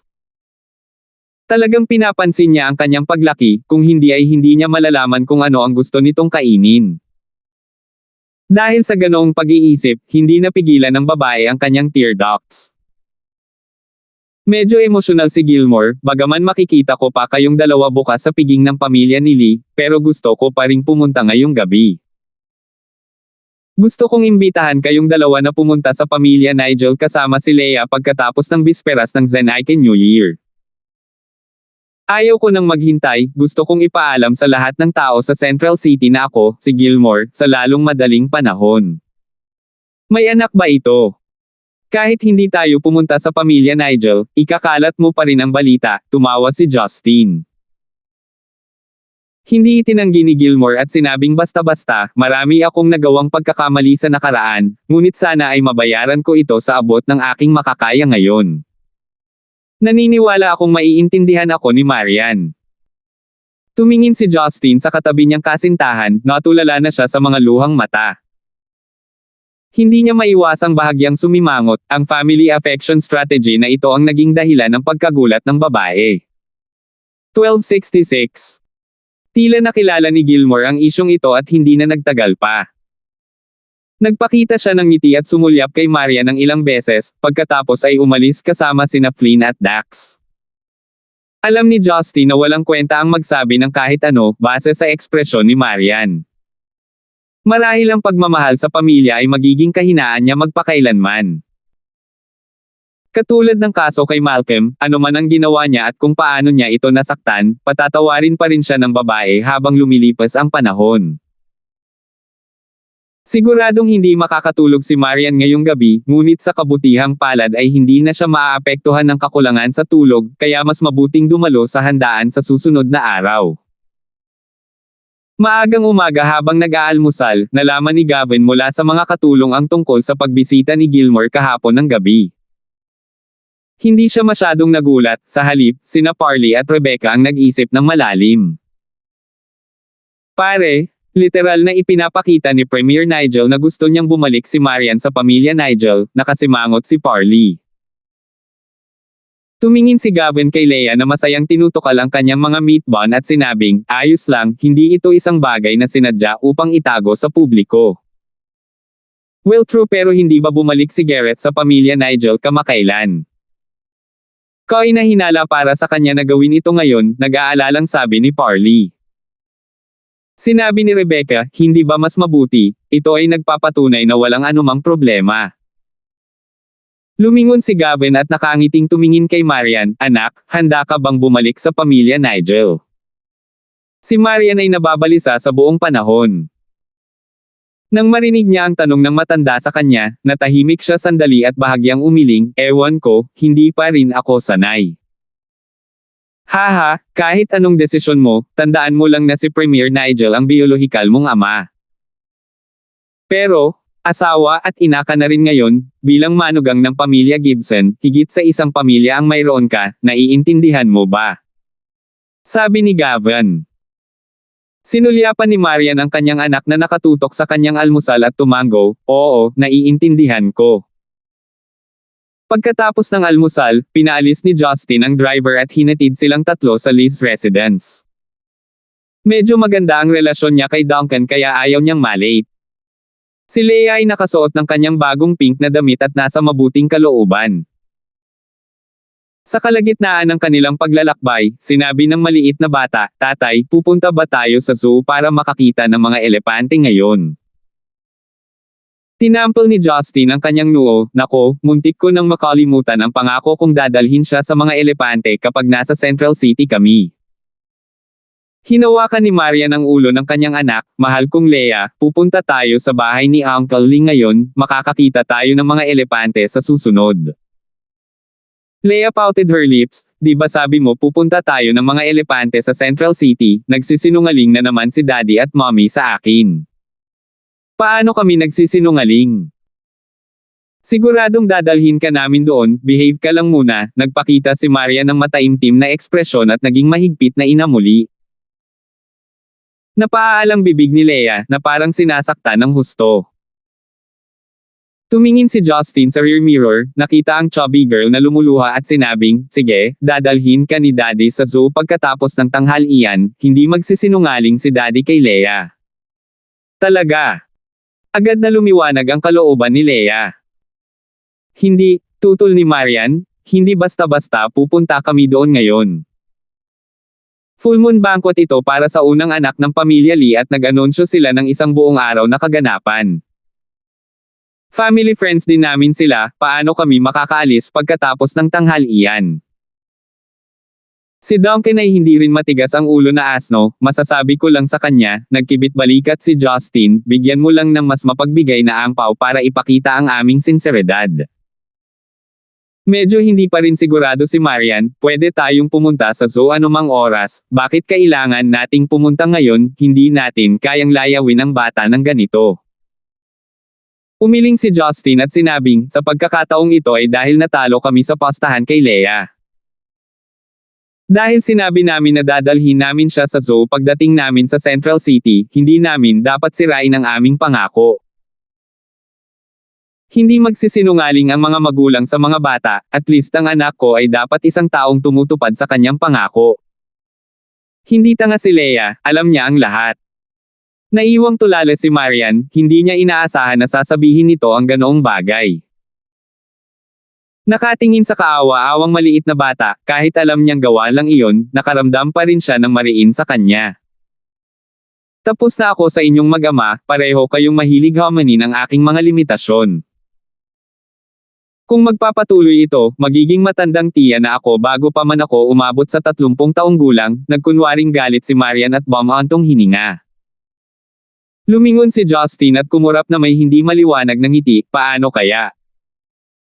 Moisturize kita gabi-gabi kung kailangan mo ito, mahal ko. Shoo! Walang hiya. Anong sinasabi mo sa harap ng bata? Namumula si Marian at natatakot na maunawaan ni Leia ang ibig niyang sabihin kaya mabilis itong tumingin sa kanyang anak. Halatang hindi alam ni Leia kung ano ang ibig niyang sabihin sa moisturizing, ang alam niya lang ay nanalo siya at lumukso sa front seat, niyakap ang leeg ni Justin at tumawa ng matamis. Napangiti ng mapait si Justin sa kanyang puso nang makita ang chubby na batang babae na nagloloko sa kanyang harapan. Kung hindi dahil sa kanya na maramdaman ang mga kondisyon ng kalsada habang nagmamaneho, ang mga normal na ama ay mabunggo sa ganitong uri ng mga kondisyon. Pagkarating sa tirahan ni Lee, may mga gwardya na kumokontrol sa trapiko at seguridad sa labas sa maayos na paraan. Karamihan sa mga panauhin ay mga kilalang tao na nagmula sa Central City at sa iba pang mga estado, ang mga waiter at tagapaglingkod ay sinanay din sa pambansang antas, at talagang tiwala sa kanilang trabaho. Sina Ivan at ang kanyang anak na si Duncan ay tinatanggap na ang mga bisita sa pasukan. Bagamat karamihan sa kanilang mga pag-uusap ay ilang formal na pagbati at pagbati, ito ay isang hindi maiiwasang kagandahang asal. Ang hitsura ni Justin kasama ang kanyang asawa at anak na babae ay agad na nakakuha ng atensyon ng karamihan. Karamihan sa mga tao ay nagulat na pinapanto lamang ng pamilya Gibson si Justin at ang kanyang pamilya. Ito ay isang mensahe na nagpapahiwatig na si Gavin ay nagpasya na sa kinabukasan ng pamilya Gibson. Ang ama at anak ng pamilyang Lee ay hindi nagulat at nakangiting naglakad patungo kay Justin matapos ipaalam ang kanilang mga sarili sa iba pang mga bisita. Brother Gibson, how disappointing. Wala ka noong tinawagan kita at ngayon nandito ka para sa full moon banquet ng anak ko, bakit hindi mo ako pinadalhan ng ilang sasakyan ng milk powder money? Sabi ni Duncan sa pananabik. Bakit hindi mo ito agawin sa akin, shish? Kinuha ni Justin ang angpaw mula kay Marian at ibinigay kay Duncan, iyon lang ang mayroon ako, bilang isang tao na tinatreto lamang ang mga tao para sa ramen ngunit wala nang iba pa, magpasalamat ka na may ibinibigay ako sa iyo ngayon. Ngumisi si Duncan at itinago ang angpaw sa kanyang bulsa, kinumpis ka ng matanda ang lahat ng regalo kong pera, kukunin ko ito bilang aking personal na regalo at itatago ko ito sa aking sarili. Sanay na si Leon Pang sa walang hiyang ugali ng kanyang anak, umiling siya ng may ngiti at nagtanong habang nakatingin sa chubby na babae sa mga bisig ni Marian, Justin, anak mo ba ito? Nang hindi sumagot si Justin, matamis siyang binati ni Leia, Lolo Lee. Natigilan sandali si Ivan at agad na tumawa, napakabait na bata, pumunta ka sa bahay namin ng mas madalas kapag nasa Central City ka sa susunod. Brother Gibson, ang iyong anak na babae ay medyo maganda, bakit hindi natin planuhin ang kanyang kasal sa aking anak sa hinaharap, nagliwanag ang mga mata ni Duncan. Si Maria na karga-karga ang kanyang anak ay walang kamalay-malay na hinigpitin ang kanyang mga braso at ipinakita ang pakiramdam ng gulat sa kanyang mga mata. Kung ibang tao ang magsasabi nito, hindi siya gaanong mag-abala, ngunit si Duncan ay maaaring magkaroon ng mga ganitong uri ng nakakabaliw na pag-iisip. Isang batang babae sa kindergarten na magkakaroon ng nakaplanong kasal sa isang sanggol na lalaki. Nakakapanghinayang isipin man lang ito. Natukso si Justin na buksan ang shell ng utak ni Duncan at tingnan kung ano ang laman ng utak niya at sinabing walang pag-aalinlangan, umalis ka na. Ang aking anak na babae ay hindi nagpapakasal sa sinuman. Tumawa si Duncan, bawal magmadali, huwag magmadali, ang mga babae ay hindi mananatili kapag sila ay lumaki. Nang makita ang matagumpay na ekspresyon ng lalaki, biglang naisipan ni Justin na bumalik sa bahay at makakuha ng isang anak na lalaki. Sa sandaling iyon, si Teresa na may karga-kargang matabang bata sa kanyang mga bisig ay lumapit sa kanila. Nakangiting lumapit ang babaeng nakasuot ng burgundy crewneck velvet skirt. Matagal na mula noong huling nakilala ni Justin si Teresa, ngunit normal para sa kanya na bumalik sa Central City habang nanganganak ang kanyang kapatid na si Amelia. Lihim na komendat si Teresa kay Justin, pagkatapos ay hinawakan ang pisngi ni Leah, Leah. Nami-miss mo ba si tita? Agad na tumango si Leah na may matamis na ngiti, medyo matagal siyang kasama ni Teresa sa Stonegate, halatang marami siyang benepisyo. Bahagyang sumimangot si Marian ngunit walang magawa. Sino ang nagsabi sa babaeng ito na napakadaling makompromiso, ang pagkain mismo ay maaaring sumuhol sa kanya? Bakit nakatayo kayong lahat sa pintuan? Pinapasok kayong lahat ni Matandang Lee, oras na para magsimula ang piging, nakangiting sabi ni Teresa habang tinatapik ang maliit na puwete ng kanyang pamangkin. Marahil ay nagugutom ang maliit na lalaki, pinilipit niya ang kanyang maliit na katawan at itinulak ang kanyang ulo sa malambot ngunit matigas na dibdib ni Teresa at patuloy na pinipisil ito, na gustong uminom ng gatas. Agad na namula si Teresa at dinala ang bata palayo ngunit ang pool ng laway sa kanyang dibdib ay hindi na natatakpan dahil ang kanyang slim fit na damit ay kapansin-pansin na. 1267. Naughty boy? Sinusubukang samantalahin ang tiyahin mo ha, nagkunwaring galit si Teresa. Haha, ate, napakaganda ng hubog ng katawan mo. Malamang iniisip ng anak ko na may gatas ka rin doon, maluwag din ang bibig ni Duncan kaya natukso siyang takpan ng duct tape ang bibig nito. Ngunit ang kanyang mga salita ay hindi mali, ang hitsura ni Teresa ay naging mas maganda dahil sa paglilinang at ang kanyang katawan ay mainit at kurbado pa rin, kaya maaari itong maging sanhi ng hindi pagkakaunawaan ng sanggol. Nagkwentuhan at nagbibiroan ang grupo habang papasok sila sa inner hall ng Lee's residence. Bagamat maraming bisita, dahil ito ay isang piging na kabilugan ng buwan, ayon sa mga tradisyon ng pamilya, ito ay ginanap pa rin sa Lee's residence. Gayunpaman, ang mga maaaring pumasok sa panloob na bulwagan ay mga figurang may kilalang katayuan sa bilog. Nagmukhang mas mature si Amelia kumpara sa dati niyang batang hitsura. Mas bilugan ang mukha niya at medyo maputi ang hubog ng katawan dahil kakapanganak pa lang niya, pero medyo maganda ang kutis niya, pahiwatig na maganda ang buhay niya sa pamilya Lee. Kinuha ang kanyang gutom na anak mula sa kanyang kapatid na si Teresa, bumangon siya at pumunta sa likod bahay upang magpasuso anuman ang kanyang pagkain o hindi. Gustong sundan ni Duncan at tingnan ngunit nahila kaagad ni Marian. Napakasaya ng kapaligiran, bagamat karamihan sa mga panauhin dito ay dumating sa kanilang layunin, mukhang narito pa rin sila upang ipagdiel ang kaarawan ng maliit na bata.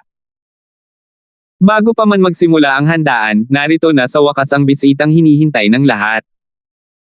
Personal na dumalo si Gilmore sa event na sinundan ng ilang bodyguards. Binati niya si Marian mula sa malayo at nakipag-usap sa ilan pang pamilya na naging dahilan kung bakit siya madaling lapitan. Nang inaasahan ng lahat na si Gilmore ay magsasalita pa ng ilang salita kay Marian, hindi na siya nagsalita at pumunta na lang kay Marian. Daladala ni Marian si Leah at bahagyang ibinaba ang kanyang paningin. Nang makita niyang papalapit siya, mas kinabahan siya at napakagatlabi.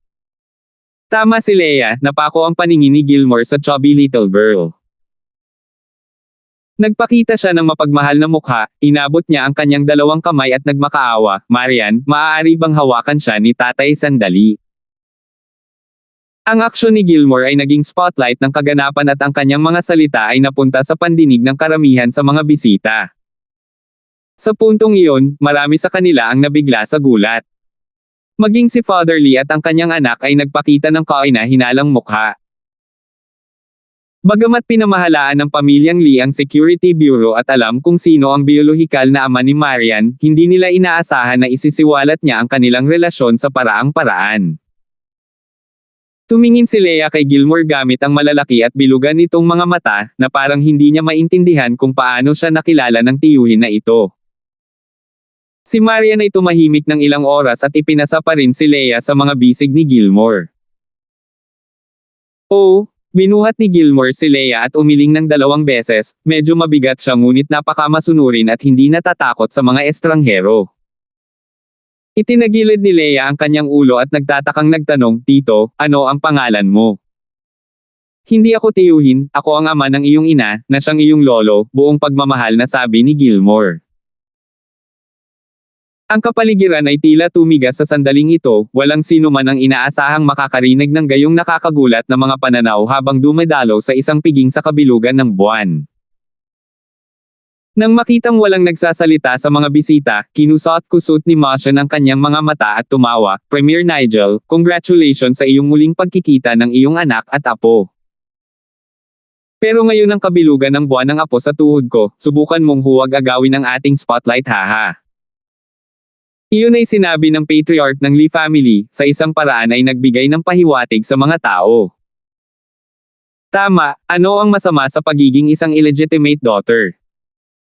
Siya ang manugang ng pamilya Gibson, sumunod sa kagustuhan ni Premier Nigel at pinangangalagaan ang imahe ng pamilya Gibson, hindi ito nakasama. Out of nowhere, maraming bisita ang dumating upang batiin sila at nagsimulang purihin ang kagandahan ng mag-ina, walang tigil ang mga nakakabigay puri na salita sa kanilang paligid. Hindi nag-abala si Maria na pakinggan ang mga cheesy na pambobola na salita, hindi niya kayang umangkop sa sitwasyon pagkatapos na ihayag ni Gilmore ang kanyang pagkakakilanlan. Ano man iyon, dumating na ang mahahalagang bisita at opisyal na nagsimula ang full moon banquet ng pamilya Lee. Bumalik si Amelia at umupo pagkatapos pakainin ang kanyang anak. Hindi siya nang ahas nakalimutan ang tungkol sa tagapagligtas ni Justin sa kanyang nakaraan at same time na nag-toast ito ng isang baso ng alak. Si Gilmore naman ay patuloy na nagbibigay ng pagkain kay Leah, mukhang nagustuhan niya ng husto ang apo na ito kahit na first time nilang magkita. Dahil sa eksenang ito, mas naging komplikado si Marian habang sinulyapan niya ang kanyang biolohikal na ama. After 3 rounds of wine toasting, it was the climax of the event but suddenly, a slamming sound came from a few table away. Nakakaloka. I dare you to say that again. Galit na galit ang boses ng isang lalaki. Ang kaguluhang ito ay agad na nakakuha ng atensyon ng lahat. Isang dampi ng kalungkutan ang ipinakita sa mga mata ni Martian, ito ang full moon banquet ng kanyang Lee family, isang taong nagdulot ng eksena ay parang nagdadala ng tae sa kanyang mukha. Titingnan ko, tumayo ang matanda at sinabi sa mga panauhin, excuse me everyone. Tumayo din si Justin at ang grupo at patuloy niyang iniisip na parang pamilyar ang boses. Nang makarating sila sa mesa, napansin niya ang pinsang kapatid na kahapon lang niya nakilala, si Rico, na humahawak sa kwelyo ng isang lalaking nakasuot ng nakaprint na casual suit. Kulot ang buhok ng lalaki at may bigot kaya medyo banyaga siya. Pareho silang namumula ng mga sandaling iyon, dulot ng pag-inom o galit. Pinsan kuya, nandito ka. Ang lalaking ito ay hindi maganda ang bibig tungkol sa iyo at sa aking hipag. Galit na sigaw ni Rico. Nagkatinginan sina Justin at Marian, wala silang ideya kung sino itong kulot na buhok, hindi pa banggitin kung paano nangyari ang lahat ng ito. Ilang sulyap si Ivan kay Rico at sinabing, ikaw si Rico mula sa pamilya Garrison tama, bitawan mo muna siya. Narinig mo ba na tulala ka, hands off? Itinulak ng kulot na buhok si Rico sa lupa. Agad na galit na tumayo si Rico at gustong tumalon sa kanya ngunit naharang siya ng mga gwardya. Ikaw si Leroy Liang mula sa Liang family tama, bakit kayo nagkaaway ni Rico? Nakilala agad siya ni Ivan. Sinabi ni Leroy nang may pang-aalipusta, nabanggit ko lamang ang ilang mga katotohanan at nabuo niya ang pag-iisip na maging isang alipin at gusto niyang purihin sila, simple lang. Ang mga bisita sa iisang table ay nagpakita ng kakaibang ekspresyon, na parang hindi nila narinig ang sinabi ni Leroy. Saan galing ang Liang family? Kinailangan ni Justin na tanungin si Marian sa tabi niya. Ako. Paano ko malalaman? Malungkot na nag-isip si Marian, nabasa ko na ang lahat ng impormasyon kahapon. Walang ganoong tao sa ilang pamilyang Liang sa Central City. Sa halip, tahimik na lumapit si Teresa at bumulong, siya ang pangalaalanak ni Commander Liang ng distrito ng militar sa lalawigan ng Guang Watkins. Ang pamilya Liang ay may daan-daang taon ng kasaysayan. Dati silang mga warlord sa nakaraan ngunit nang maglaon sa mga unang yugto ng pagkakatatag ng People's Republic of Zenica, muli silang namuhunan at nakipagkaibigan sa British royal family, kaya't sila ay parang isang kalahating emperador doon. Oh, I see. Sister Teresa, marami kang alam, biglang naintindihan ni Justin ang lahat. Pagkatapos ay tumingin siya kay Maria na medyo naiinis at parang gusto siyang asarin, ngumiti siya, honey, parang hindi sapat ang impormasyon na nakuha mo. Dapat mong suriin ang listahan ng buong bansa mamaya kapag uuwi na tayo. Pinandilatan siya ni Marian at pakiramdam niya ay natalo na naman siya kay Teresa, nakakadismaya. Walang dapat itago kung ito ang katotohanan. Ang aming pamilyang Lee ang host para sa araw na ito at hindi namin hahayaan ang sinuman sa aming mga bisita na mapahiya o makasalanan. Bakit hindi mo ito ilabas at ang iba ay hahatol, sabi ni Ivan. Tumawa si Leroy, sumulyap kay Rico saka tumingin kay Justin at sa iba pa, hayaan mo na lang ang iba, sinadya kong dumating mula sa lalawigan ng Guang Watkins na kumakatawan sa Liang family at ipakita sa iyo ang Liang family ng kaunting paggalang, pero pinayagan mo akong maupo sa mga second-rate na pamilyang ito ng Central City. Sa tingin mo ba talaga ang 40,000 mga pamilyang militar ng ating Liang family sa Central City? Iyon ay sinabi, ang ilan sa mga tao sa parehong mesa ay mapatla, ngunit ang Liang family ay talagang hindi isang taong maaaring pukawin ng mga pangalawang rate na pamilyang ito, kaya maaari lamang nilang lumunin ito. Kung ganito ang kaso, hindi kailangang personalin ni Pamangkin Liang. Hinding-hindi namin ay trito ang aming mga bisita ng naiiba, ito ay isang piging ng pamilya pa rin at hindi namin maaaring ilagay ang lahat ng mga mesa sa loob ng bulwagan.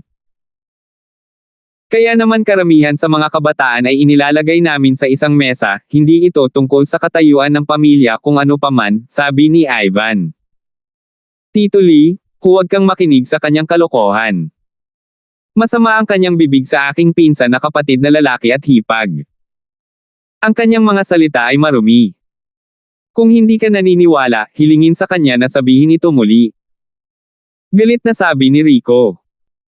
Si Justin ay namangha nang makita si Rico na nakikipagtalo sa ganoong paraan. Kung gawa lang ang lahat ng ito, masyadong totoo at parang nakakahiya kung hindi siya tutulungan. Malamig na ngumuso si Leroy, hinding-hindi ko itatago ang aking ulo na parang pagong, bakit hindi ko uulitin ang sinabi ko. Sabi ko na ang anak ng pamilya Gibson ay isinilang sa ligaw at ang manugang na kanilang pinakasalan ay pareho din. Napaka-perpekto nila, alam ng lahat tama. 1268. Ang Leroy na ito ay may napakatapang na karakter, parehong sina Justin at Marian ay may medyo komplikadong background tungkol sa kanilang mga pagkakakilanlan at alam ito ng maraming tao. Ngunit tila walang anumang pakinabang sa pagsasabi nito sa paraang prangka at ipagsapalaran ang pagkakataong minus ang pamilya Gibson at Nigel. Ang mga salitang sinabi ay parang tubig na binuhusgahan, sa sandaling mapansin mo ang solemna at malamig na mukha ni Gilmore, malalaman mo ang kanyang kasalukuyang kalagayan sa pag-iisip. Ano ba yan, walang naglalakas loob na magsalita. Isa ka talagang grupo ng mga huwad at mahihinang uod.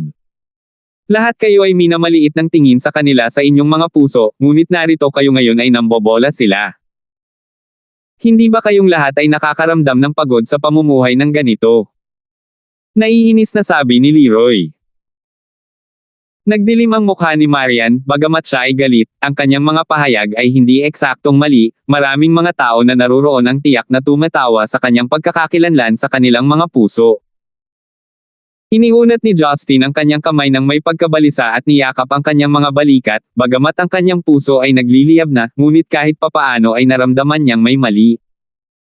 Hoy bata, ito ang Lee Residence, bakit mo iniisip na maaari kang manirang puri dito? Kaagad, may nagsimulang sumigaw, iniisip na pasayahin at purihin ang pamilya Lee. Itinuro ni Ivan na tumahimik ang mga tao at sinabing totoo, pamangkin Liang, sa palagay ko ay medyo tipsy ka na ngayon, bakit hindi ka umalis sa venue at magpahinga muna? Mag-uusap tayo mamaya kapag mas matino ka na. Ano ba, sinusubukan mo ba akong patayin? Nagsalita lang ako tungkol sa mga katotohanan. Sa daan-daang tao na naruroon ngayon, posible bang hindi maglabas ng kahit ano? Hayaan mo akong sabihin sa iyo ang isang bagay, talagang hindi ako nasisiyahan sa iyong mayayamang pamilya ng Central City. Ang iyong Lee family ay napakabongga at kahit na may ganoong engranding full moon banquet, alam ng lahat na ang iyong manugang na si Amelia ay ginagampanan pa nga niyan. Kaiyahiya ka sa pagtrato sa napakaraming bisita, pero deserve mo pa ring tawagin bilang isa sa 4 na major na pamilya, kung hindi ang tatay ko ang nagpadala sa akin dito, mahihiya akong nandito. Nagulat ang mga nakapaligid na panauhin sa mga sinasabing iyon na para bang hindi nila kilala kung sino siya. Ito ay higit pa sa pagiging matapang sa puntong ito ay simpleng pangahas. Galit na galit si Amelia kaya namutla ang kanyang mukha ngunit wala rin siyang masabi. Mula nang ikasal siya sa pamilya Lee, hindi siya itinatangi ng mga miyembro ng pamilya o ang sanggol sa kanyang tiyan. Sa katunayan, siya ay nagsisikap ng husto upang gampanan ang papel ng manugang ng pamilyang Lee para sa kapakanan ng hindi pagiging tsismis. Ngunit walang sino man ang umaasa na may magbanggit nito, at sa gayong di umano'y masayang araw. Nanghina ang binti ni Amelia at muntik na siyang mahulog sa lupa, ngunit sa kabutihang palad ay inalalayan siya ng katulong sa likod niya. Mabilis na pumunta si Teresa at tinulungan ang kanyang nakababatang kapatid na babae. Kumunat ang noo niya at matiim na tinitigan ang mayabang na si Leroy. Sayang lang na wala sila sa tirahan ng tang ngayon, kung hindi ay umakyat na siya at binigyan siya ng isang mahigpit na sampal. Amelia. Lalong nagalit si Duncan nang makita niyang namumutla at naluluha sa kalungkutan ang kanyang pinakamamahal na asawa. Damn you piece of shit. How dare you insult my wife? You are here to bring trouble to the Lee family, isn't you? Si Kuya Gibson ay hindi maaabala sa pagka-crush sa iyo pero sa tingin mo ba maganda rin ang ugali ko? Iyon ay sinabi, Duncan rolled up ang kanyang manggas, na parang siya ay pagpunta sa labanan ang lalaki. Sa katunayan, mayroon na siyang Golden Core full cycle level of cultivation, ngunit gusto lang niyang gamitin ang kanyang katawan para durugan itong Leroy na walang cultivation. Isang strand ng gulat ang sumilay sa mga mata ni Leroy at nagtaas siya ng boses ng desperadong, touch me if you dare. My father is Shane Liang. My dad has a army. Naasar si Duncan at hindi na nag-abala tungkol sa kung ano paman, nang magpapatuloy na sana siya sa paglalakad, sinigawan siya ni Martian. Tumayo ka dyan. Bumalik ka. Si Martian ay sumigaw sa galit, ang kanyang mga mata ay puno ng mabangis at matutulis na ilaw. Nanginginig si Duncan ngunit kung tutuusin ay hindi pa rin siya katugma sa naipong kapangyarihan ng matanda at ibinaba niya ang ulo, saka bumalik sa kanyang kinatatayuan. Nawala ka na ba sa isip mo? Paano ka talaga makakakilos dito? Sa tingin mo ba ito ang larangan ng digmaan sa mga hangganan ng Tibet o ang boundary line ng hilagang silangan na ilog? Saway ni Martian.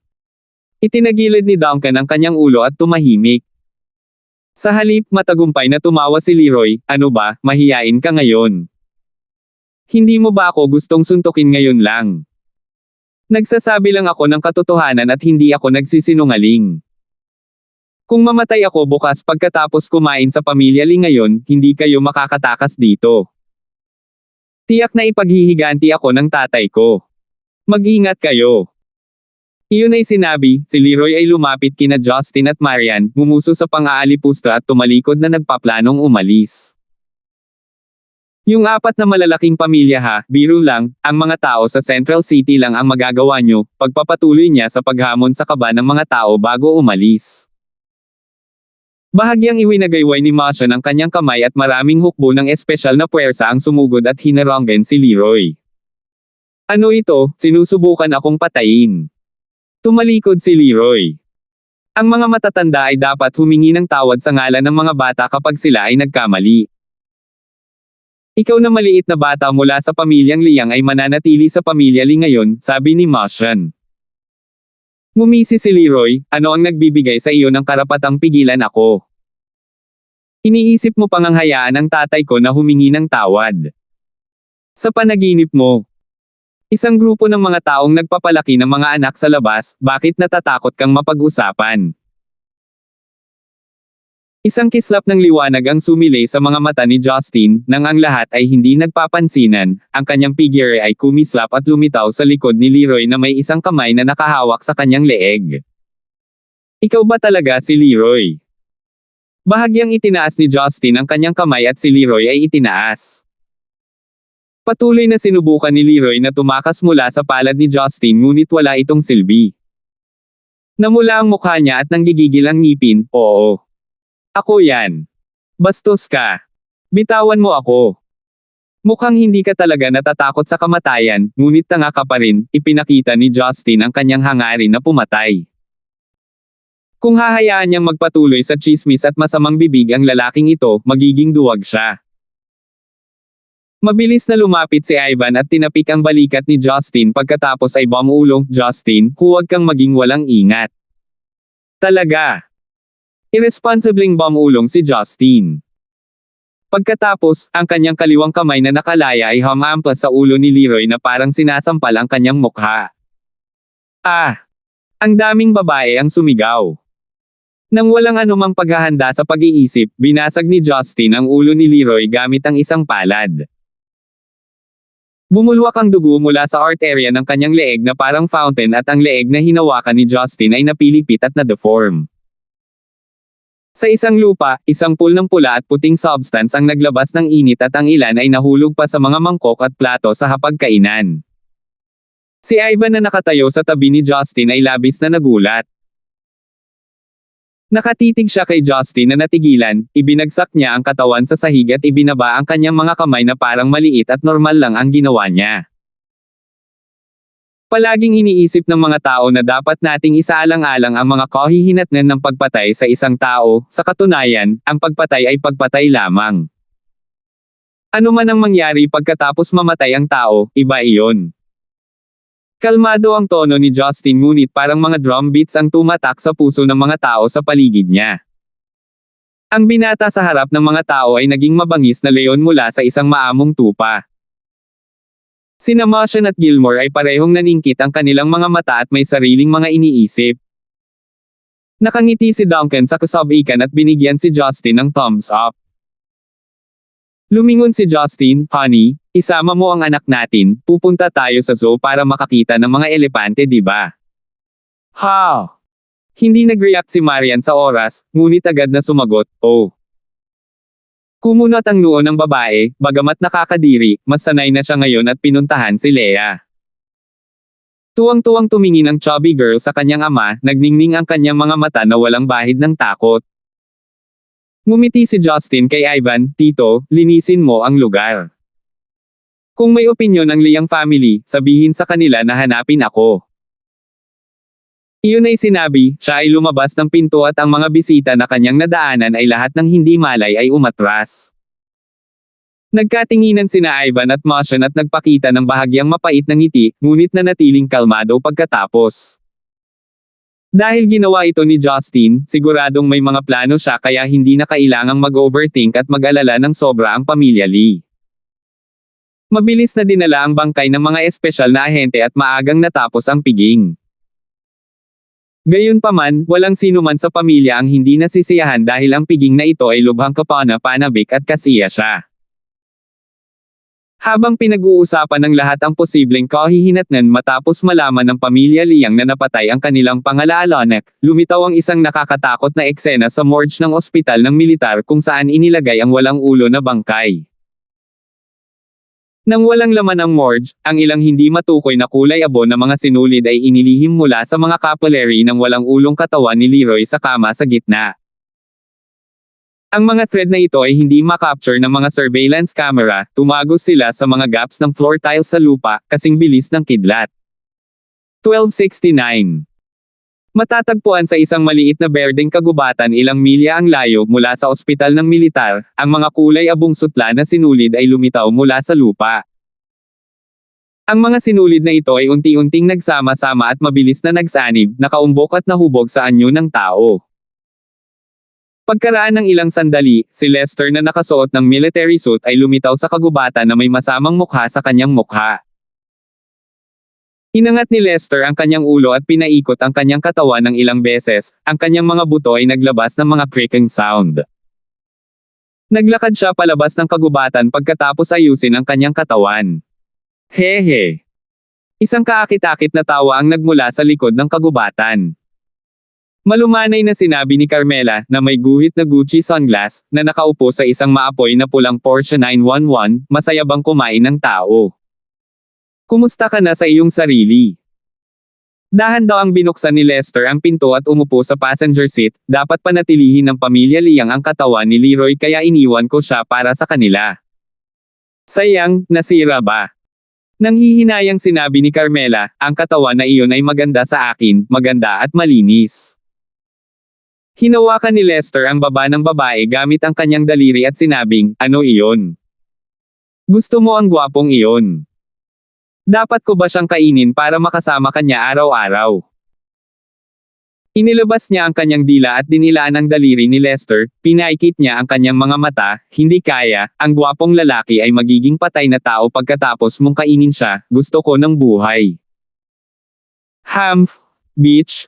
Ngumuso si Lester. Wala akong pakialam kung gusto mong maghanap ng mga lalaki, ngunit mas mabuting huwag kang magpabiye sa iyong mga gawain. Makatiyak ka, handa na ang lahat, ngayon kailangan lang natin ng isda para i-click ang pain, gumuhit ang mga labi ni Carmela ng isang bingkong arco. Ang wildlife zoo sa southern suburbs ng Central City ay nangangailangan ng 2 oras na biyahe mula sa lungsod. Bagamat taglamig, maganda at maliwanag pa rin ang araw. Pagdating nila ng hapon, mainit ang araw at sakto lang. Kahit na ang kanyang katawan at mga kamay ay nabahira ng dugo matapos pumatay ng isang tao sa Lee's residence, hindi ito nakaapekto kay Justin. Ginamit niya ang enerhiya ng langit at lupa upang magpasariwa at ang kanyang damit ay malinis na parang bago. Pagkatapos bumili ng kanilang mga tiket, hinawakan niya ang kamay ni Leia kasama si Marian at pumasok sa parke. Upang maiwasan ang hindi kinakailangang atensyon, sinadya ni Marian na magsuot ng isang pares ng salaming pang-araw. Ngunit, sa kabaligtaran, ang hitsura at ugali ni Justin ay tila lubhang hindi naaayon sa mag-ina. Nagbigay ito ng pakiramdam na parang ang isang bata mula sa isang maliit na bayan ng bansa ay nagpakasal sa isang nakaistilong asawa mula sa lungsod. Dahil nagkataon ng mga holiday sa taglamig, medyo marami ang mga magulang na nagdadala ng kanilang mga anak upang bisitahin ang zoo. Daddy, gusto ni Leia na makakita ng mga elepante. Ang chubby little girl ay nababalisa at nagsimulang tumalon-talon habang naglalakad sila. Alam ko naman yun, di ba naglalakad na tayo? Nakita ni Justin ang karamihan sa harapan, diretso niyang binuhat si Leia at pinaupo ito sa kanyang mga balikat. Napayakap si Leia sa ulo ng daddy niya sa sobrang tuwa, ang pakiramdam ng nakasakay sa kabayo, ay ipinagmamalaki niya at ang chubby niyang mukha ay maliwanag at masaya. Walang magawang sinabi ni Marian, mahirap turuan siya sa hinaharap kung layaw mo siya ngayon. Dapat palakihin ang mga babae ng may pagmamahal, bukod pa, hindi naman malaking bagay na hayaan siyang maupo sa aking balikat dahil nasa labas tayo, hinawakan ni Justin ang maliit na binti ni Leia at marahang kinagat ito habang nagsasalita ito na nagpatawa sa kanya. Nang maglakad sila patungo sa Elephant Zone ayon sa mapa, napansin nilang kakaunti lang ang mga tao sa paligid ng rehas. Sa loob ng activity area, wala man lang silang elepante na makikita. Ginamit ni Justin ang kanyang divine senses at napagtanto na wala talagang mga elepante sa paligid ng lugar. Nagpakita si Leia ng masungit na mukha at ang kanyang mga mata ay puno ng sama ng loob. Nasaan ang mga elepante? Wala. Tumingin si Justin sa paligid at napansin ang isa sa mga manggagawa kaya umakyat siya at nagtanong. Pagkatapos ay nalaman niya na ang mga elepante ay dinala lahat sa maiinit na lugar dahil sa malamig na panahon ng Central City sa taglamig. Sa labis na panghihinayang, ngumiti lamang siya sa kanyang anak, Leia. Walang mga elepante sa taglamig, ngunit mayroon silang mga polar bear at malalaking tigre, gusto mo ba silang makita? Nalungkot si Leia sa kanyang labi, bakit walang elepante sa taglamig? Kanina lang binanggit ng tiyuhin, takot sa lamig ang mga elepante kaya pumunta sila sa southern area, kinurot ni Marian ang maliit na labi ng kanyang anak. Natarante si Leia, bakit hindi binigyan ng mga tiyuhin sa zoo ang mga elepante ng damit na isusuot? Si Justin at Marian ay hindi nakaimik, ang batang ito ay maaaring makabuo ng lahat ng uri ng mga tanong. Ang mga elepante ay hindi mahilig magsuot ng damit, si Justin ay gumawa lamang ng isang bagay, at nagtanong pabalik na may pagtataka, Leia. Maaari mo bang sabihin kay tatay kung bakit gusto mong makakita ng mga elepante? Sinabi ni Leia sa seryosong tono, mabuti ang pakikitungo ng mga elepante kay Leia. May isang malaking masamang aso na gustong kainin si Leia at itinaboy ito ng elepante, pinasakay pa niya ako sa katawan nito. Nagsimulang magtaka si Justin, mataba na batang babae, huwag magsinungaling kay tatay. Kailan ito, paano ka sumakay sa isang elepante? Saan mo nakilala ang malaking masamang aso? Tinagilid ni Leia ang maliit niyang ulo at napaisip saglit, hindi alam ni Leia ang lugar, matataas ang damo, malaking araw at maraming kabayo, kambing. Alam ni Lolo ang lugar noon pero nakalimutan na niya. Siya ang nakakita sa akin doon. Hindi magsisinungaling si Leia kay Daddy, napakasama ng malaking asong iyon, binato ko pa iyon. Sa pakikinig sa bata na nagsasalita tungkol sa kanyang kakaibang mga alaala, napagtanto niya na maaaring ito ang susi sa tunay na pagkakakilanlan ni Leia. Ngunit napakabata pa ni Leia, paano niya magkakaroon ng ganitong mga karanasan sa mga ligaw na elepante? Bukod, kung ipagpalagay na batay sa kanyang paglalarawan, maaaring ito ay ang mga patlang ng damo o kagubatan sa Africa o South Asia. Tulad ng para sa malaking masamang aso, ito ay malamang na ang ilang mga carnivorous na hayop tulad ng jackals. Leia, nag-iisa ka ba that time? May tao ba sa paligid mo? Napansin din ni Marian ang kahalagahan ng mga pahiwatig na ito at nagpatuloy sa pagtatanong. Ang maliit na bata ay tumingin sa kanya ng kakaiba at sinabi, nakalimutan ba ito ni Mommy? Sinabi mo na kailangan mong umalis saglit at babalik ka sa akin.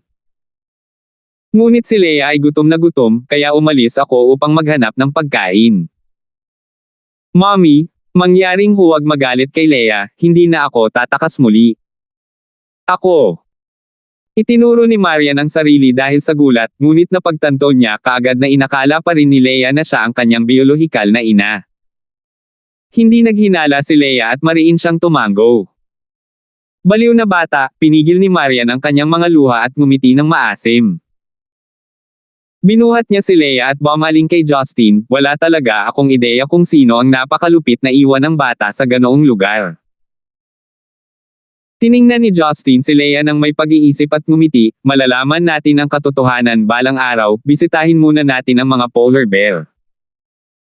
Hindi naapektuhan si Leia sa maliit na dramang ito at agad na tuwang-tuwa nang makakita ng malalaking oso. Mas marami ang audience sa Polar Bear Center. Sa lugar na hinarangan ng salamin na bakod, ang taong ginawang yelo at mga bundok ay lumikha ng magandang kapaligiran sa pamumuhay para sa mga polar bear. Nang makita ang malaking polar bear na casual na naglalakad, si Leia ay sumandal sa bakod at nagtanong, Tatay, ano ang iniisip ng mga oso, bakit hindi sila tumingin dito?